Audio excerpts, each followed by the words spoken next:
और फिर मुझे सच में लगा कि हम उसे मारने वाले थे। लेकिन जब उसने घबराना शुरू किया, कहने लगी कि वो पुलिस के पास जाएगी और बाकी सब कुछ, तभी तुमने उसे गोली मार दी। मैं तो बस यही सोच रही थी, चलो समस्या हल हो गई। वाह, ये तो बहुत बेवकूफी भरा लगता है। मुझे पता है, लेकिन उस वक्त मैं यही सोच रही थी, समस्या हल हो गई। यह आधुनिक दौर का ही एक कत्ल था जिसे कैट फिशिंग मर्डर कहा गया। एंकरेज, अलास्का में एक किशोरी पर अपनी सबसे अच्छी दोस्त की हत्या का आरोप है। ये सब एक अजीब ऑनलाइन फर्जी पहचान की साजिश से शुरू हुआ था। डैरन शिलमिलर ने खुद को करोड़पति बताकर अलास्का में बलात्कार और हत्या के लिए $9 मिलियन की पेशकश की। तो वो कैट फिशिंग में माहिर था। मेरा मतलब है, इस एक चीज के लिए मैं उसे क्रेडिट दूंगी। मेरा मतलब है, उसने मुझे फंसा लिया तो वो कैट फिशिंग में माहिर है। इंटरनेट पर रची गई एक बेरहम वारदात जिसने एक किशोरी लड़की को उम्र कैद की सजा दिला दी और दूसरी को समय से पहले कब्र में पहुंचा दिया। ये ठीक वैसा ही है जैसे भेड़िया मेमनों को कत्ल खाने ले जाए। बच्चे ने बंदूक उठाकर मेरी भतीजी के सिर के पीछे गोली मार दी और फिर जब मेरी भतीजी जिंदा थी उसे लात मारकर नदी में धकेल दिया। क्या आपने शिकार चुना था? हाँ, उसने जो किया था उसके लिए उससे बदला लिया जाना था। उसकी जान लेकर बदला लेना?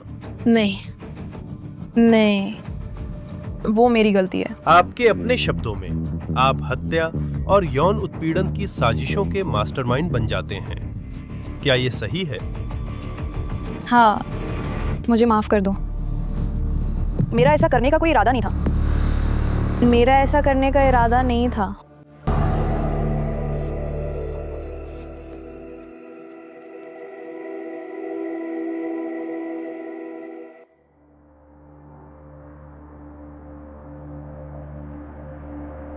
एंकरेज, अलास्का के पास।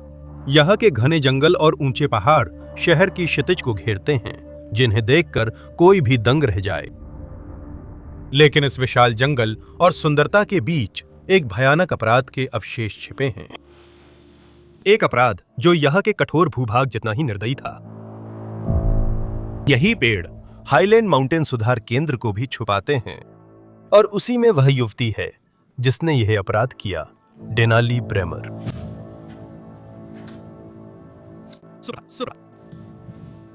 ब्रेमर ने ऑनलाइन मिले एक आदमी के पैसे देने के वादे पर अपनी दोस्त सिंथिया हॉफमैन की हत्या की साजिश रची।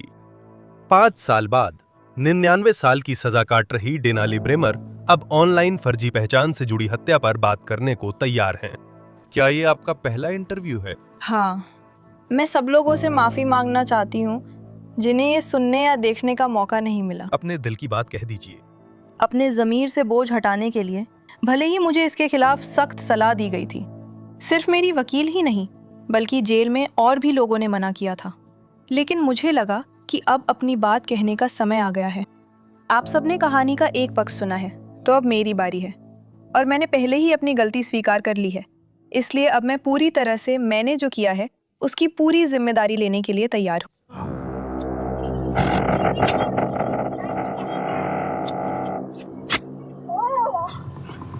ब्रेमर कहती हैं कि वो अब वैसी नहीं हैं जैसी 2019 में हत्या की साजिश के समय थीं, और अब सच बताने को तैयार हैं। मैं जानना चाहता हूं कि इन दोनों दावों में कितना सच है और कैसे एक किशोरी इंटरनेट पर एक अजनबी द्वारा हत्या की साजिश में फंस सकती है।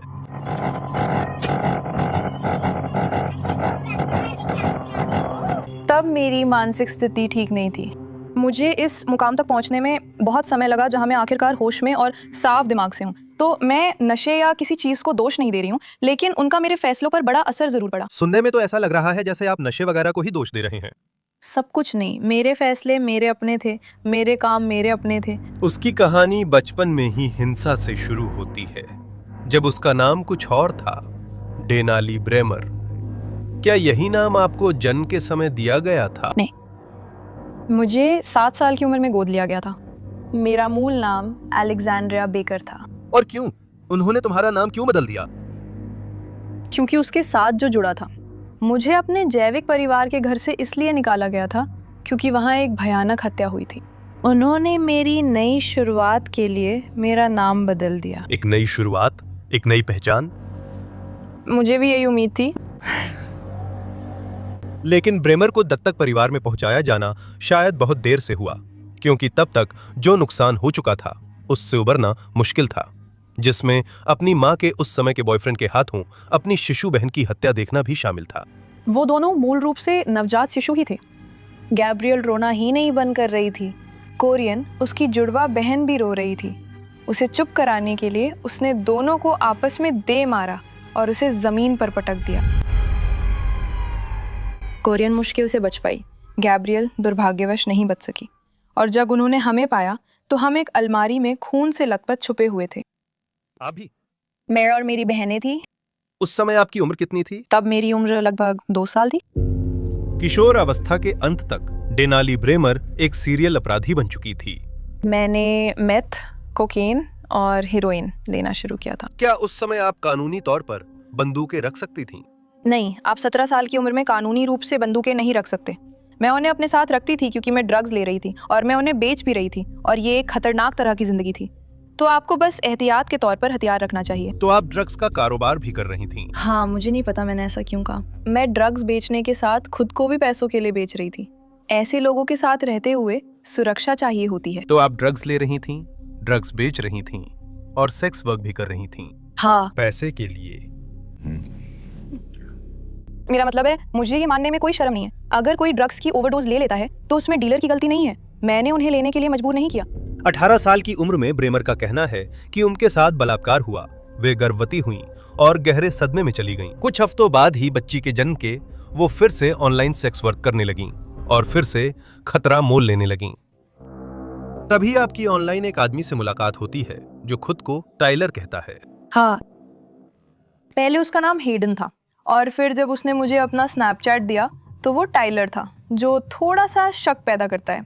लेकिन फिर भी मैंने ये कई बार देखा है, लड़के अपना असली नाम नहीं देना चाहते। क्या किसी समय उसने तुमसे पैसे के लिए, यौन चीजें करने के लिए कहना शुरू किया? मेरा मतलब है हम इसी तरह मिले थे, डेटिंग ऐप पर। हे, मैं ये पैसे के लिए कर दूंगी, अगर तुम्हें और कुछ जानना है तो मुझे मैसेज करो।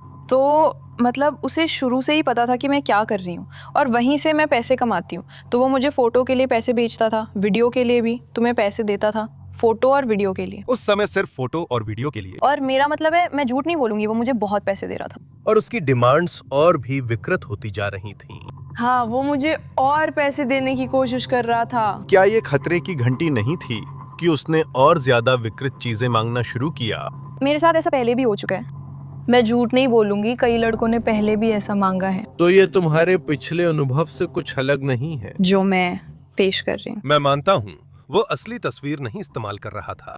नहीं, वो नहीं कर रहा था, और ना ही अपनी असली क्रेडिट कार्ड का इस्तेमाल कर रहा था। आप अभी एक पेपैल अकाउंट बना सकते हैं और उसे किसी भी चीज़ के लिए इस्तेमाल कर सकते हैं। तो वो मुझे पेमेंट करने के लिए पेपैल अकाउंट का इस्तेमाल कर रहा था। और उसने अपनी दौलत के बारे में कुछ अजीबोगरीब दावे किए थे, है ना? हाँ, उस सब के बारे में। और क्या वो आपको विश्वसनीय लगा?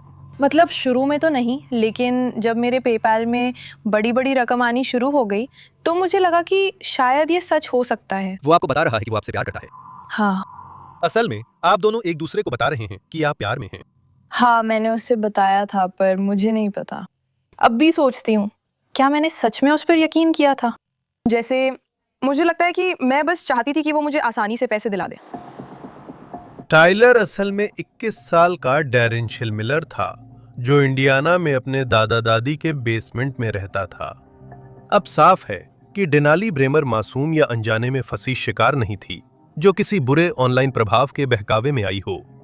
असल में इंटरव्यू के इस पड़ाव पर मुझे ये साफ नहीं है कि ऑनलाइन फर्जी पहचान के इस मामले में शिकारी कौन था और शिकार कौन था। हाँ, एक सेकंड रुकिए। इस खास मामले में ये दोनों तरफ से हो रहा है। आप जानते हैं, आमतौर पर ऑनलाइन फर्जी पहचान का खेल एक तरफा होता है, लेकिन यहाँ मामला अलग है क्योंकि दोनों एक दूसरे को बेवकूफ बना रहे हैं। आप जानते हैं, और ज्यादातर हालात में आप ऐसा नहीं देखते, इसीलिए ये दिलचस्प है। जैसे तुम मुझे बेवकूफ बना रहे हो, मैं तुम्हें। देखते हैं ये कहाँ तक जाता है। दिलचस्प। पूर्व FBI एजेंट ब्रैड गैरेक ने दशकों तक अमेरिका के सबसे वांछित अपराधियों में से कुछ का पीछा किया और उनसे पूछताछ की। इस मामले में वह देखता है कि दो आपराधिक दिमाग एक साथ काम कर रहे हैं। मुझे लगता है वो खुद को उससे कहीं ज्यादा अच्छे दिखने वाले आदमी के रूप में पेश कर रहा था। वो आकर्षक, अमीर और शानदार है। उसे यहाँ मौका दिखता है, पैसे कमाने का मौका। साथ ही मुझे ध्यान भी मिल रहा है और ये लड़का अच्छा दिखता है। असल में ये इस बारे में है कि मुझे इससे क्या मिल रहा है, जो आमतौर पर उस व्यक्ति की पर्सनैलिटी से ज्यादा मेल खाता है जो हताशा और बेबसी में बड़ा हुआ हो, जिसने अपनी भावनाओं को अंदर ही अंदर रख लिया हो। और अब बात बस नियंत्रण और जो चाहिए उसे पाने की है, चाहे नतीजा कुछ भी हो। अब वो उसका इस्तेमाल कर रही है, भले ही उसे उससे ध्यान मिल रहा हो, शायद वो उसकी तरफ आकर्षित भी हो और बाकी सब बातें भी हो, लेकिन वो उसे अपने हिसाब से चला रही है। वह उसे अपने अनुसार चला रहा था, ज्यादा पैसे देकर वयस्कों के साथ यौन कृत्यों और बच्चों के साथ यौन अपराधों की तस्वीरें खिंचवा रहा था, और जल्द ही एक हत्या। हम कितनी रकम की बात कर रहे हैं? नहीं, मिलियन। $9 million। क्या आपको नहीं लगा कि वो आपको बेवकूफ बना रहा था? मतलब ये सच में बहुत मुश्किल था, क्योंकि मैंने सारी तस्वीरें ऑनलाइन चेक की थी, उनमें से किसी का भी कुछ पता नहीं चला, और मैंने उसका नंबर भी चेक किया, वो उसी नाम पर रजिस्टर था जो उसने मुझे बताया था। मैंने पेपर भी चेक किया, वो भी उसी नाम पर रजिस्टर था जो उसने मुझे बताया था। तो वो एक अच्छा कैटफिशर था। मेरा मतलब है, इस बात के लिए मैं उसे क्रेडिट दूंगी, उसने मुझे भी फंसा लिया, तो वो वाकई अच्छा कैटफिशर है। दोनों दरिंदे एक दूसरे के बराबर थे और अब एक बर्बर अपराध की साजिश रचने वाले थे। डेनाली, ये हत्या का ख्याल सबसे पहले कैसे आया?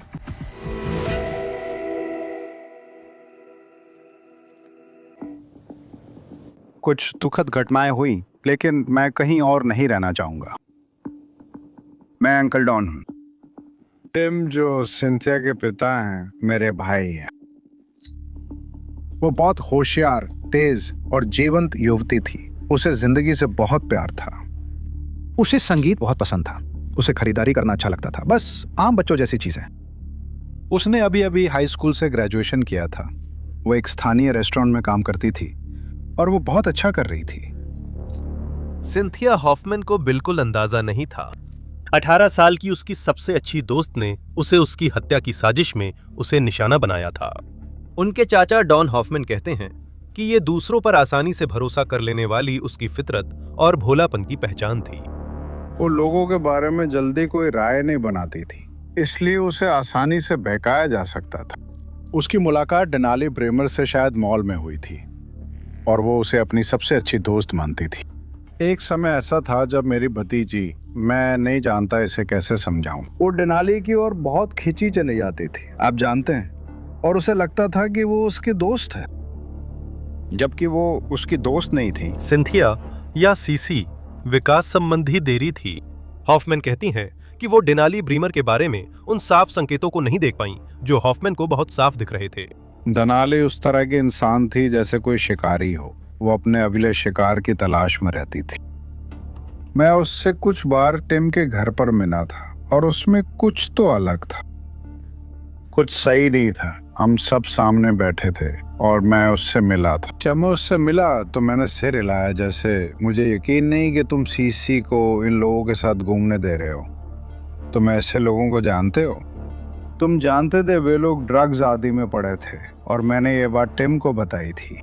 उसने कहा मुझे पता है, लेकिन सिंथिया बड़ी हो गई है और जिसे चाहे उसके साथ घूम सकती है। मुझे मेरी बंदूक वापस दो, ये मेरी है।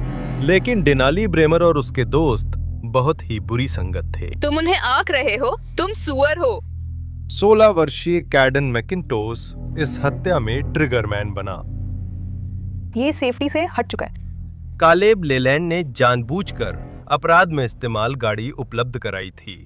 टेक्स्ट मैसेज से पता चला कि डैरन शिलमिलर, जो खुद को ऑनलाइन टाइलर बताता था, ब्रेमर उर्फ एंजल को पैसों के बदले नाबालिगों से जुड़े घिनौने यौन अपराध करने के लिए कह रहा था। तो वो निर्देश दे रहा है, आपको बता रहा है कि वो चाहता है कि आप बच्चों का यौन शोषण कैसे करें। हाँ, उसे नीचे पकड़ो, उससे लड़ो, मुझे प्रभावित करो। हाँ, उसने कोशिश की थी और उन संदेशों को पढ़कर मैं दोस्तों से नाराज थी। लेकिन तुम इसमें साथ देती लग रही हो। हाँ, उस समय मैं उसे मैसेज नहीं कर रही थी, मेरे सह आरोपी ही उसे मैसेज कर रहे थे जब वह चीजें मांग रहा था। वो बोले हम तुम्हारे बनकर पेश आए और उसने हमें पुराने वीडियो के लिए और पैसे दिए। मैं हैरान रही थी, क्या? लेकिन आप इस बात से इनकार नहीं करते कि आप मैं इससे इनकार नहीं करती, मैंने आखिरकार इसे पढ़ लिया कि आप उसके साथ बातचीत में हैं, जहां वो आपसे चीजें करने के लिए कह रहा है, आपराधिक चीजें, और आप उसमें भाग ले रही हैं, उसकी योजना बना रही हैं। उसे जवाब दे रही हैं। हाँ, वो सब तब तक था, यानी लगभग हत्या होने तक। लेकिन फिर से लगभग 1 या 2 दिन तक मैं उसे मैसेज नहीं कर रही थी। सिंथिया हॉफमैन ब्रेमर और उसके साथियों की चालाकी के सामने टिक नहीं पाई। खासकर जब ब्रेमर बताती हैं कि उनके एक्स बॉयफ्रेंड्स को लेकर उनके बीच झगड़ा हुआ था। डेनाली, हत्या का ख्याल सबसे पहले कैसे आया? तो मैं एक कार की पिछली सीट पर ड्रग्स इंजेक्ट कर रही थी। मैं थोड़ा कोक मिलाकर मेथ इंजेक्ट कर रही थी और ये सब हत्या से कुछ दिन पहले ही हुआ था। मेरी और सीसी की लड़ाई हो गई थी, उसने ये सोशल मीडिया पर डाल दिया। हम एक लड़के को लेकर बहस कर रहे थे क्योंकि मैंने उसके एक्स और उसने मेरे एक्स के साथ सोया था। ठीक है। क्या आपको इस पे गर्व नहीं है? जैसा कुछ तैसा। ठीक है। और टाइलर डेरन को पता चल गया और आप जानती हैं, उन्होंने मेरे जज्बातों के साथ खेला और मेरी जलन फिर से जाग गई। और मैं झूठ नहीं बोलूँगी, मैं ओछेपन पे उतर आई और मुझे बहुत गुस्सा आया। तो सबसे पहले हत्या का विचार किसने उठाया था? क्या वो आप थे या वो थे? डैरन ही वो है जिसने सबसे पहले इसका विचार किया था। अंत में वह आपको हत्या कर उसकी फोटो लेने के लिए $9 मिलियन देता है। वो पहले ही ये पेशकश कर चुका था और मैं सोच रही थी यही है, लेकिन मेरी दोस्त कह रही थी नहीं नहीं नहीं, ये सच है, देखो इसमें अनुवाद में लिखा है। मैं सोच रही थी क्या, क्योंकि मैंने देखा और सोच रही थी, मुझे समझ नहीं आ रहा था क्या सोचूं। क्या आपको सच में लगा कि पेपाल पर $9 मिलियन भेजना मुमकिन है? देखिए, पेपैल पे नहीं, लेकिन अगर आप वायर ट्रांसफर जानते हैं तो हाँ, ये हो सकता है। वायर ट्रांसफर, ठीक है। आपने शिकार चुना। हाँ, ये ग्रुप की बात भी थी, लेकिन शुरू में जब हम सब ने ये सोचा तो मैंने भी सहमति दी और कहा हाँ। मैं और वो एक दूसरे से नाराज थे, मैं तंग आ गई थी और सब ठीक करना चाहती थी, सच में चाहती थी। मैं सब ठीक करना चाहती थी, पर उसने जो किया उसके लिए उसे सजा मिलनी चाहिए थी। क्या उसे इसकी कीमत अपनी जान देकर चुकानी थी? नहीं, वो मेरी गलती है। तुमने जगह चुनी? हाँ, वही क्यों? मुझे लगता है वही मौका था। थंडरबर्ड फॉल्स एक 200 फुट ऊंचा झरना है जो एंकरेज के ठीक बाहर एक घने बर्च के जंगल से होकर गुजरता है। रीमर और मैकिंटोश सिंथिया को जंगल के एक सुनसान हिस्से में ले गए जहां से क्रीक दिखती थी। इसमें पहले से सोच समझकर योजना बनाई गई थी, है ना? हाँ, ऐसा ही था। बंदूक सिर्फ मेरे पास थी, तो मैं अपनी कैलटेक 9 मिलीमीटर लाई थी। मुझे बताओ, योजना क्या थी? शुरुआत में तो बस उसे मारने का ही प्लान था। मुझे नहीं पता, मतलब उन्होंने कुछ भी ठीक से प्लान नहीं किया था, जैसे कि कैसे करेंगे या कुछ और, बस इतना ही था। तुम वे क्यों बोल रहे हो? तुम तो बीच में हो। मैं बीच में नहीं थी, हम सभी समझने की कोशिश कर रहे थे। मुझे लगा वे मजाक कर रहे हैं। क्या तुम मजाक कर रहे हो? नहीं। तुम सच में गंभीर थे? नहीं। तुम मजाक कर रहे थे या तुम सच में गंभीर थे? इनमें से सही क्या है? दोनों के बीच कहीं। मैं चाहती थी उसे उसकी गलती की सजा मिले, उसे मारना नहीं। मैं बस चाहती थी उस पर गहरी छाप छोड़ दूं। ठीक है, लेकिन तब तक आपने उसे मारने के लिए सहमति दे दी थी। उसे मारना, हाँ। क्योंकि अगर मेरे पास पैसे हैं। हाँ। सही है। उसे थंडरबर्ड फॉल्स ले जाने के लिए, उसे बांधने के लिए। डक्ट टेप से। केडन ने वहीं ये सुझाव दिया और डक्ट टेप लाया था। ठीक है। मुझे तो पता भी नहीं था कि उसके पास वो था। ठीक है, लेकिन तुम भी तो साथ थे। हो सकता है कि तुम डक्ट टेप के लिए जिम्मेदार न हो, लेकिन तुम इस पूरी साजिश का हिस्सा तो थे, है ना? हाँ। तुम इसे नकार नहीं रहे हो, है ना? हाँ, मुझे इसके बारे में उसी दिन पता था और हम जो कर रहे थे मुझे पता था। लेकिन तुम्हें सिर्फ इसके बारे में पता ही नहीं था। हाँ। और तुमने योजना बनाई। मैंने कोई योजना नहीं बनाई थी, तब कोई योजना नहीं थी। ठीक है। 2 जून 2019। जितनी जानकारी याद हो विस्तार से बताएं। उस रात क्या हुआ? आपने सिंथिया से कहा था कि आप हाइकिंग पर जाएंगे, सही है? मैंने मैसेज में कहा था कि हम हाइकिंग पर जाएंगे, लेकिन असल में हम नशा और गांजा पीने वाले थे। लेकिन असल में ड्रग्स इंजेक्ट की, और हमने लिया भी, सच में। तुम्हारे पास उसे मारने की एक योजना और साजिश थी। उस दिन सही है। मुझे नहीं पता कि हमें ये भी नहीं पता था कि हम ये कैसे करने वाले थे। आप अंदर जाते हैं। मैंने वो खूबसूरत जगह देखी है। आप ट्रेल में बंदूक लिए जाते हैं। हाँ, वो मेरे कमर के होल्स्टर में थी। मैं मानती हूँ वो मेरी थी, लेकिन मैंने उसे चलाया नहीं। मैंने उसे गोली नहीं मारी, मैंने असल में वो सब कुछ नहीं किया। मेरे पास बस वो साधन थे जिससे ये किया जा सकता था। ब्रेमर और मैकिन्टॉश सिंथिया को नाले ले गए, डक्ट टेप से बांधा और उसका मुंह बंद कर दिया। आगे ठीक ठीक क्या हुआ यह सिर्फ वही दो जिंदा लोग जानते हैं। और फिर वो घबरा गई और तभी उसने कहा कि वो पुलिस के पास जाएगी, वो ये सब करेगी, वो हमारी रिपोर्ट करेगी, वो उसे मुसीबत में डालेगी, हमें मुसीबत में डालेगी। और तभी हम दोनों घबरा गए। मैंने सोचा मेरी कार में बहुत सारा नशीला सामान है, मैं गिरफ्तार नहीं हो सकती। तो मैं जेल नहीं जाना चाहती थी ड्रग्स के आरोप में या अपहरण और हमला करने के लिए, क्योंकि उसके हाथों पर टेप के निशान थे, तो वो हम पर हमला और अपहरण का केस करवा सकती थी। मैंने सोचा ठीक है। तभी उसने मेरी होल्स्टर से बंदूक निकाली और जाकर उसकी पीठ में गोली मार दी। मैंने किसी आदमी को इतना शांत नहीं देखा, बस किसी के पीछे जाकर उसके सिर के पीछे गोली मार दे। हराम। सही कहा ना? एक ही गोली, बस इतना ही था। सिर के पीछे, एग्जीक्यूशन स्टाइल में। तुमने उसे तड़पते देखा है ना? हाँ, हमने देखा, मैंने देखा, उसने देखा, हमने देखा। तुम्हारे पास कई बार मन बदलने का मौका था। उसने मदद के लिए फोन उठाया। नहीं, उसके पास फोन कभी नहीं था, केडन ने ले लिया था। हाँ। तुमने 9 मिलीमीटर वाली पिस्तौल की तरफ हाथ बढ़ाया। मैंने पहले किया, फिर खुद को रोक लिया। सोचा ये बेवकूफ़ी है। असल में मैंने तब कुछ नहीं किया, क्योंकि उसने हमें अब तक धमकी नहीं दी थी। वो बस नदी के पास चली गई और फिर उसने हमें धमकाना शुरू कर दिया और पूरे जोर से चिल्लाने और चीखने लगी। और आपको लगा कि नुकसान को काबू करने का तरीका यही है कि योजना के साथ आगे बढ़ा जाए और हत्या कर दी जाए। मैं तो बस इसमें साथ देती गई क्योंकि समस्या हल हो गई थी, है ना? और वाह, ये सच में बहुत अच्छा लग रहा है। मैं निर्दयी हूँ, ये निर्दयी लगता है, लेकिन अब नहीं। जैसे अब मैं सोचती हूँ वो बहुत ही घटिया और गलत था, ऐसा नहीं करना चाहिए था। लेकिन उस समय मैं यही सोच रही थी, समस्या हल हो गई। क्या तुमने देखा कि उसने वो चीज उसके सिर पर तानी? हाँ। जब उसने बंदूक सिर के पीछे तानी थी तब तुम क्या कर रहे थे? घूर रहे थे। घूर रहा था। मैंने कुछ नहीं कहा, बस शायद मैंने देखा। तुमने उसे रोकने की कोशिश नहीं की? मुझे नहीं पता। ऐसा भी वक्त था, पर मैंने चिल्लाया नहीं। क्या तुमने उसे नदी में धकेलते हुए देखा था? क्या तुमने गोली चलने के बाद उसे तड़पते हुए देखा था?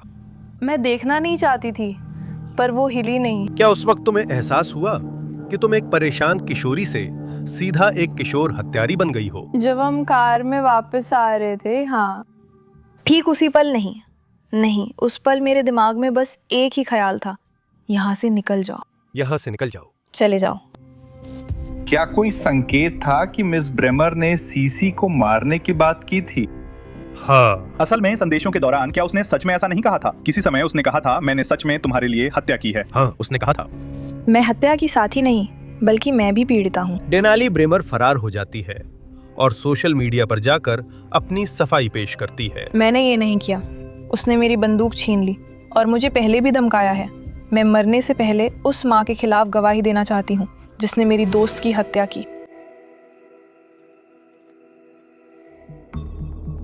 18 साल की उम्र में डेनाली ब्रेमर ने अपनी दोस्त को जंगल के भीतर तक ले जाकर उसकी हत्या करने की साजिश रची।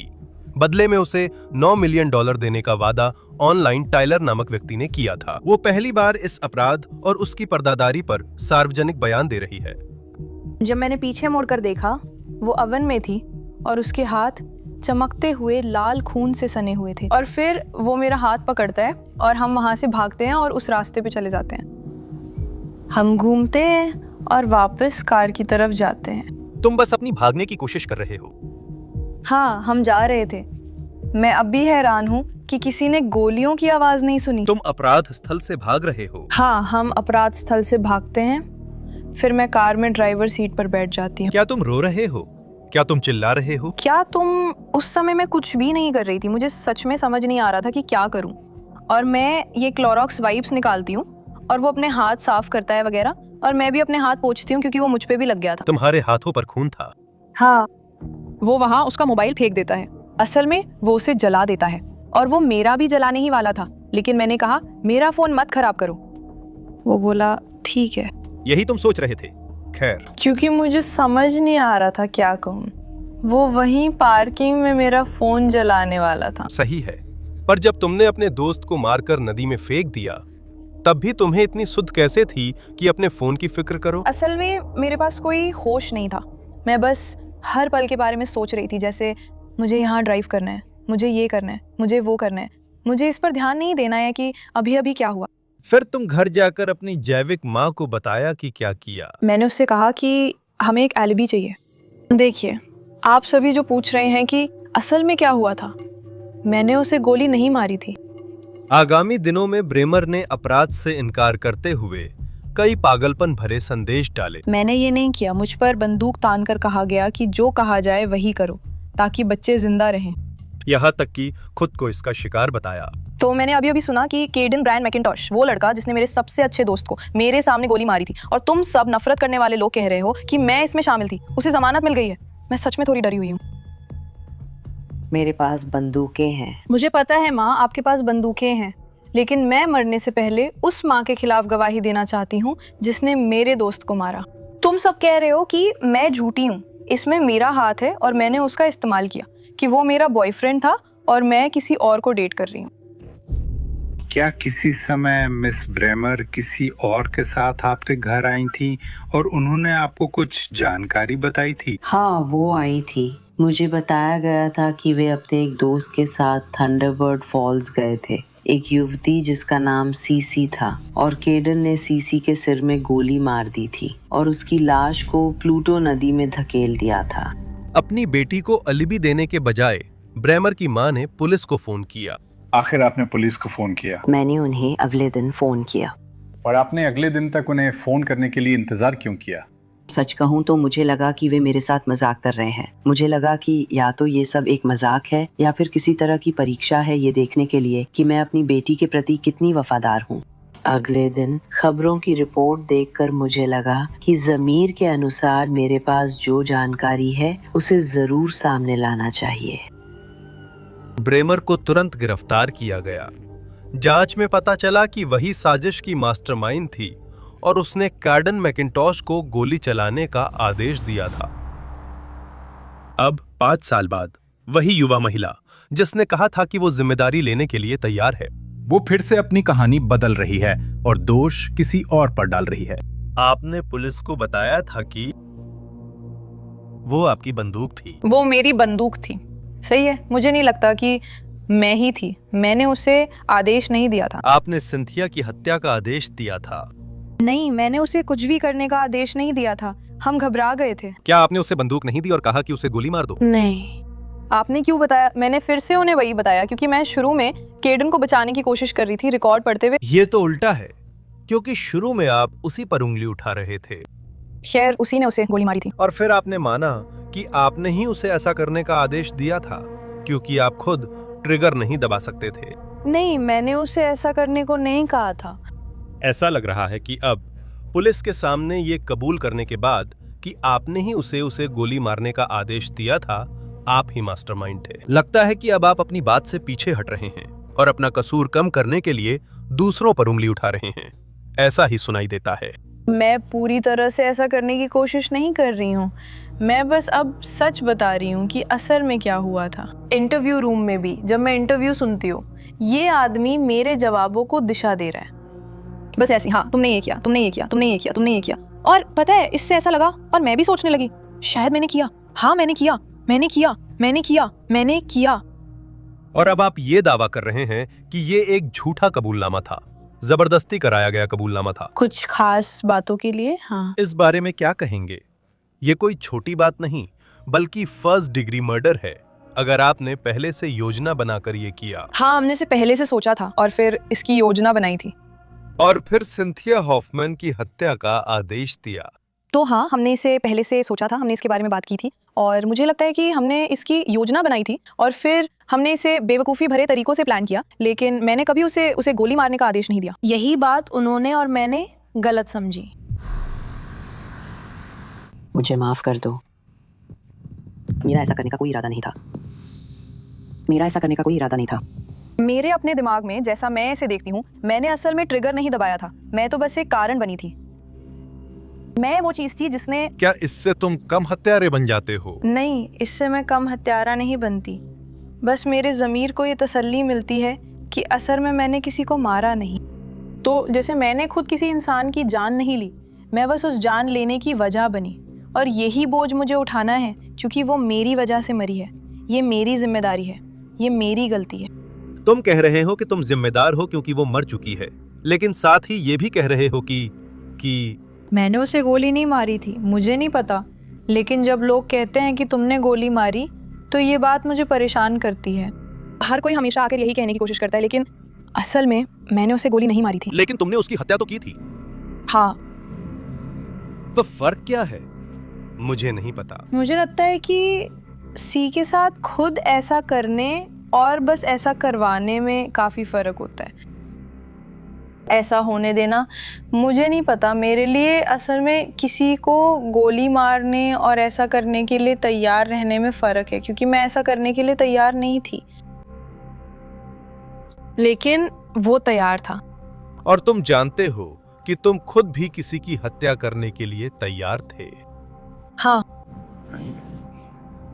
डेनाली निश्चित ही एक परेशान किशोरी लड़की के लिए सहानुभूति है जिसने वैसी ही यातना सही जैसी तुमने सही।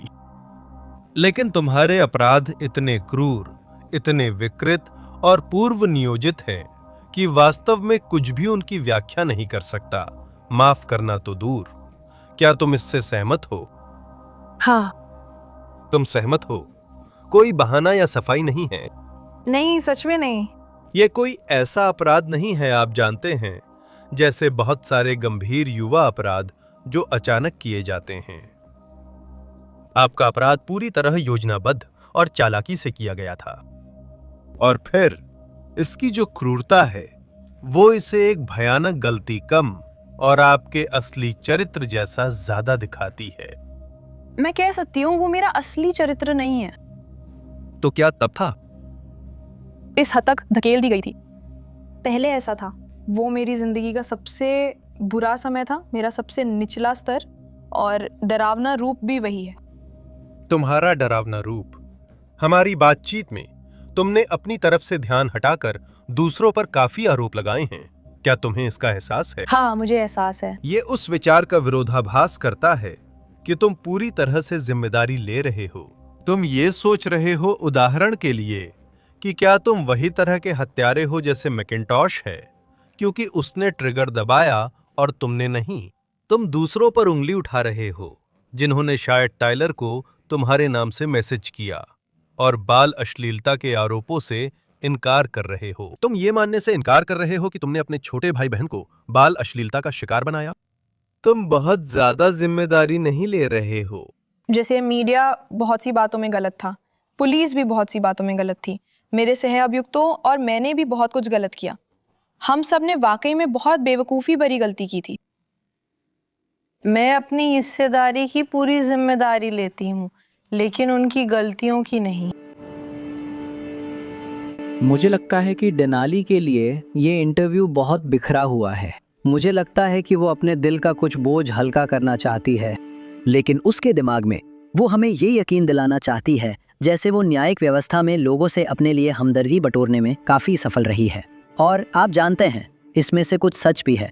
जाहिर है उसकी ज़िंदगी में परेशानियां रही हैं, लेकिन अब वो अपनी छवि बेहतर दिखाने के लिए वो खुद को कम दोषी दिखा रही है। ऐसा लगता है जैसे मैं उस चीज़ में पीछे की कतार में हूँ, आगे की कतार में नहीं।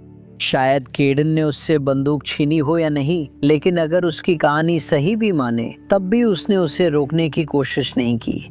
वो कह सकती थी केडन बंदूक दे दो, या उसे रोकने की कोशिश कर सकती थी। और ये बहुत कुछ बताता है कि उस पल में वो सच में इसके होने पर उसे कोई आपत्ति नहीं थी। अब ब्रेमर पीछे हटना चाहती है, लेकिन कई सबूत हैं कि साजिश के दौरान वो मुख्य भूमिका में थी और उसने अपने ऑनलाइन फर्जी पहचान इस्तेमाल करने वाले अपने साथी को अपराध का सबूत भी दिया। आपने किस चरण में टाइलर को सिंथिया हॉफमैन की तस्वीरें भेजी? इस साजिश की प्रक्रिया के दौरान एक वीडियो था जो हमने बनाया था, और फिर मुझे लगता है कि उसकी बंधी हुई एक फोटो भी थी।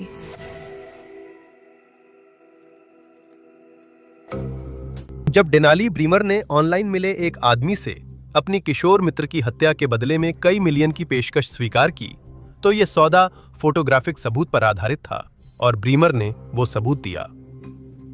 आपने किस चरण में टाइलर को सिंथिया हॉफमैन की तस्वीरें भेजी? इस साजिश की प्रक्रिया के दौरान एक वीडियो था जो हमने लिया था और मुझे लगता है उसकी एक बंदी हुई फोटो थी। और आपने वो कब भेजे थे? वो तो जैसे ही मैंने ली थी वैसे ही भेज दी गई थी, जैसे ही उसने ली थी वैसे ही भेज दी गई थी। तो क्या हत्या के बाद? नहीं, ये तो ठीक हत्या से पहले की बात है। हाँ, ये तब की बात है जब हम अभी भी वहाँ नीचे थे। तो जब आप उसे यातना दे रहे थे? और उसे वास्तव में कभी यातना नहीं दी गई थी। खैर, किसी को उनकी मर्जी के बिना डक्ट टेप से बांधना। वो तैयार थी, जैसे उसने ये सुझाव दिया था। जब तक कि वो तैयार नहीं रही, सही, जब तक कि वो तैयार नहीं रही। आखिरकार ब्रेमर को ऑनलाइन झूठी पहचान बनाकर धोखा देने वाला उसका सह अपराधी डैरेन शिलमिलर से कोई भुगतान नहीं मिला, जिसे अलास्का राज्य द्वारा 99 साल की सजा भी सुनाई गई थी। शिलमिलर और ब्रेमर बाल अश्लीलता के लिए एक साथ 30 साल की संघीय सजा भी काट रहे हैं, लेकिन कोई भी इनमें से कुछ भी ब्रेमर को अलास्का राज्य से सजा कम करने की अपील करने से नहीं रोक पाया है। क्या न्याय की मांग नहीं है कि आप अपनी बाकी जिंदगी सलाखों के पीछे बिताएं? लोग कहेंगे कि हाँ, इसकी मांग है और मैं खुद को जल्दी बाहर आते नहीं देखती। लेकिन आप सजा कम कराने की अपील कर रहे हैं।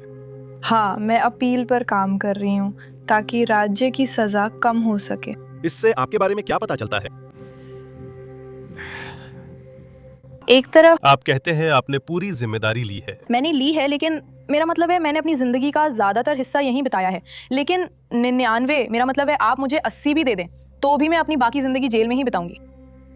आप जानती हैं, इससे फर्क नहीं पड़ता। मेरा मतलब है ये संख्या बस दिल पर भारी पड़ती है। क्या आपको लगता है कि आप जेल से बाहर जाने के लायक हैं?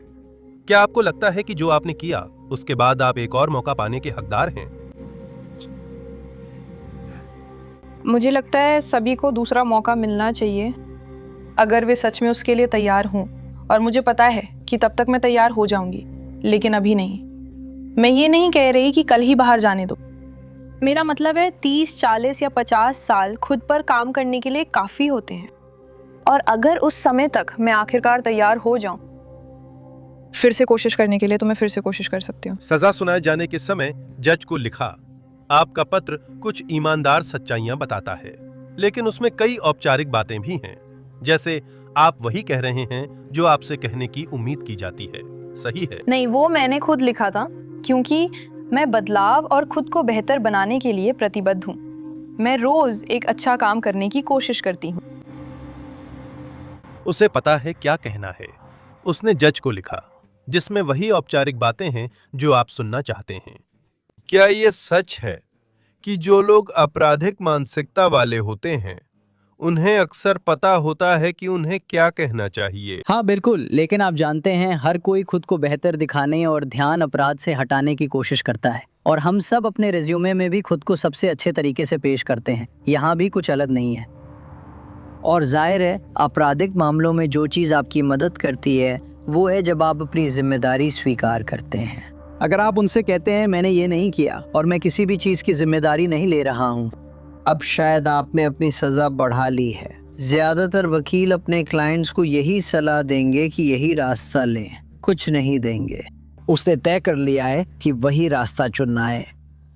ब्रेमर की नरमी की अपील में उसके परेशान बचपन का जिक्र था, और ये वाक्य था, चोट खाए लोग दूसरों को चोट पहुंचाते हैं। ये सच है, चोट खाए लोग दूसरों को चोट पहुंचाते हैं। हाँ, लेकिन आपको जानना चाहिए कि ज्यादातर चोट खाए लोग वैसे भयानक अपराध नहीं करते जो आपने किए। नहीं, ठीक है ना? आपकी बहन ने सबसे अच्छा कहा, हमारी जिंदगी बहुत मुश्किल थी। मुझे लगता है उसने गलत लोगों के साथ गलत रास्ता चुना और अब इसकी भारी कीमत चुका रही है। रुको, कौन सी बहन? ब्राना ने ऐसा कहा? हाँ। जैसे मैं अपनी बहनों को सच में नहीं जानती, मुझे नहीं पता ब्राना, रेबेका या कॉर्टनी। हाँ, लेकिन बात यह है कि यहाँ तक कि तुम्हारे अपने भाई बहन जिन्होंने तुम्हारी तरह शुरुआती दौर के बहुत से आघात झेले हैं, हाँ, यहाँ तक कि उनका भी तुम्हारे बारे में यही फैसला है कि तुमने खुद ये चुना। तुमने गलत चुना। मुझे नहीं लगता कि तुम बुरे पैदा हुए थे। क्या तुम्हें लगता है? कोई इंसान बुरा पैदा नहीं होता। तो तुमने बुराई को चुना। हाँ, ये एक फैसला है। इसका क्या जवाब दोगे डेनाली? दोषी।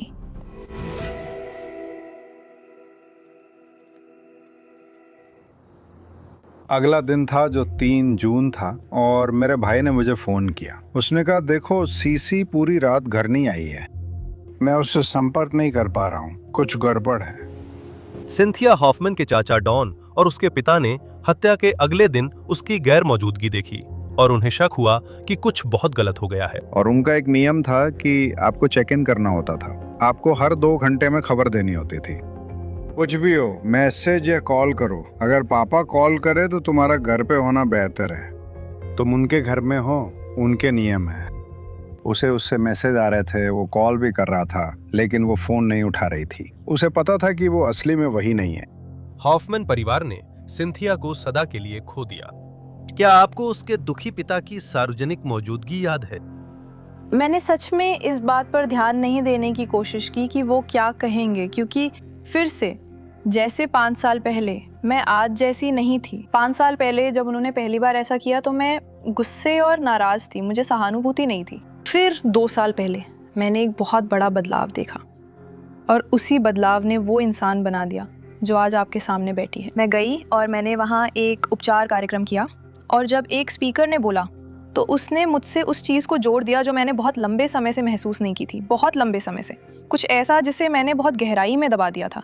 वो थी सहानुभूति की भावना। अब ये सुनने में भले ही अमानवीय लगे, लेकिन 2 साल पहले मैंने अपनी ज़िंदगी में पहली बार सहानुभूति से बहुत गहरे और बहुत निजी स्तर पर जुड़ाव महसूस किया और मैंने सच में उसे महसूस किया। सिर्फ उसके कहने से कि अगर ये तुम्हारे साथ होता तो कैसा लगता।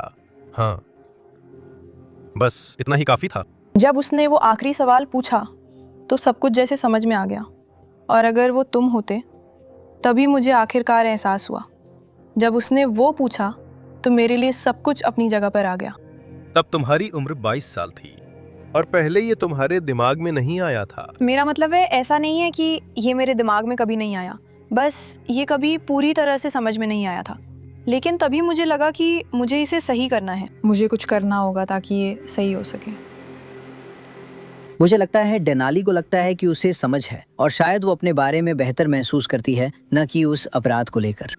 लेकिन आप जानते हैं, इन हालातों में सबसे अहम बात यह है, और मुझे नहीं पता कि वो ये अनुभव करेगी या नहीं, क्या जब वो जेल से बाहर आएगी तो वो एक अलग इंसान होगी। क्योंकि मैंने इतने सारे पैरोलियों को वापस जेल भेजा है क्योंकि वे जेल में आदर्श कैदी थे, थेरेपी में जाते थे, अच्छी नौकरी करते थे, सिक्योरिटी गार्ड्स उन्हें पसंद करते थे, और फिर जब वे बाहर आते हैं तो वे फिर से उसी जिंदगी में लौट जाते हैं जो उन्होंने 5, 10, 15 साल पहले जी थी। अपने आप को बदलना बहुत मुश्किल होता है। सिंथिया की माँ 1.5 साल घर से बाहर नहीं निकली। वो इतनी दुखी थी। उसके पिता की भी बाद में एक मोटरसाइकिल दुर्घटना में मौत हो गई जब वे अपनी मरी हुई बेटी की याद में श्रद्धांजलि यात्रा पर थे, जिसे तुमने उनसे छीन लिया था। अगर तुम्हारा अपराध न होता तो ये न होता। हाँ, और माँ अस्पताल में गंभीर हालत में है। और मुझे पता है, जैसे कि मैं परिवार के लिए मैं सबसे आखिरी इंसान हूँ जिससे वे ये सुनना चाहेंगे, लेकिन मैं सच में उम्मीद करती हूँ कि वो ठीक हो जाएंगी, वो बच जाएंगी और सब कुछ ठीक हो जाएगा। तुम्हारे परिवार और बहनों को हमेशा इसके साथ रहना होगा, है ना? मेरी बहनें, मेरे भाई, उन सभी लोगों को उम्र कैद की सजा मिल गई। क्या तुम्हें नहीं लगता कि तुम्हें वही मिला जो तुम्हारे लायक था? राज्य की तरफ से 99 साल, केंद्र सरकार की तरफ से 30 साल। मैं बस यही चाहती हूँ कि मुझे एक और मौका मिले ताकि मैं यहाँ से बाहर के समुदाय के प्रति अपनी गलती की भरपाई करने की कोशिश कर सकूँ। ये मेरा पहला इंटरव्यू है, मुझे लगता है मैं इसे ठीक से संभाल रही हूँ। ठीक है, मेरे वकील ने मना किया था, लेकिन मैं कोशिश करूँगी कि मैं और बेहतर करूँ। ब्रेमर अब अपनी सजा उस जगह काट रही हैं जिसे कैंप कपकेक नामक आरामदायक जेल माना जाता है। वो कहती हैं कि वो समय का सही इस्तेमाल कर रही हैं। आपके समय के लिए धन्यवाद। क्या मुझे दोपहर का खाना मिलेगा? वो अपने पहले इंटरव्यू से खुश लग रही थीं, लेकिन वो अपने किए गए सारे नुकसान का हिसाब नहीं दे सकीं जो उन्होंने किया है। हॉफमैन परिवार की पीड़ा तब और बढ़ गई जब डेनाली ब्रेमर ने सिंथिया की हत्या की। इसी कारण वो बाहर आने की हकदार नहीं है। उसे अपील नहीं मिलनी चाहिए। उसे अपनी सुरक्षा का ध्यान रखना चाहिए क्योंकि सीसी के कई दोस्त हैं, उनमें से कोई वहां आ सकता है। चाहे आप बच्चों को सही राह दिखाएं, दुनिया में कई गलत लोग हैं। हम इसका नतीजा देख रहे हैं। मेरी भतीजी अब यहाँ नहीं है, वो मर चुकी है। उसके सिर के पीछे गोली मारी गई। किस लिए? उसे वहां ले जाया गया। वो अपनी मर्जी से गई। सोच रही थी कि यह सब खेल है। मस्त ट्रैकिंग पर जा रहे हैं। उन्होंने देखा कि उसकी विशेष जरूरतें थी और वे उसे आसानी से बहला फुसलाकर उन पर भरोसा दिला सकते थे। और वे सब जानते थे कि वे मेरी भतीजी को मारने वाले हैं। यह बिल्कुल वैसा ही है जैसे भेड़िए को भेड़ की जरूरत होती है ताकि वो उसे मार सके। मुझे लगता है कि उसमें ज़मीर नहीं है। मुझे लगता है वो बहुत बुरी है। उसने बिना पलक झपकाए मेरी भतीजी की हत्या की। अगर वो बच सकती तो जरूर बच जाती।